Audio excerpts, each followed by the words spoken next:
राज्य शासनाने prepaid meter लावण्याचा जी.आर. रद्द केल्याबद्दल राष्ट्रवादी काँग्रेस पक्ष शरद पवार गटाच्या वतीने भंडारा शहरातील गांधी चौकात जल्लोष साजरा करण्यात आला।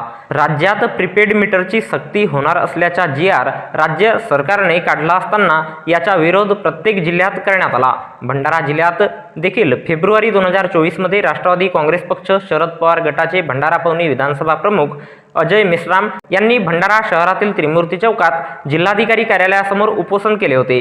तर आता हा जी.आर. मागे घेण्यात आला असून यापुढे प्रीपेड मीटर लावण्यात येणार नसल्याने राष्ट्रवादी काँग्रेस पक्ष शरद पवार गटाच्या वतीने केलेल्या आंदोलनाला यश आल्याचा आनंद व्यक्त करीत भंडारा शहरातील गांधी चौकात दिनांक 28 जून 2024 रोज शुक्रवारला दुपारी 2 वाजता राष्ट्रवादी काँग्रेस पक्ष शरद पवार गटाच्या वतीने जल्लोष साजरा करण्यात आला। यावेळी फटाक्यांची आतिषबाजी आणि जलेबी वाटून पदाधिकारी आणि कार्यकर्त्यांनी आनंद साजरा केला।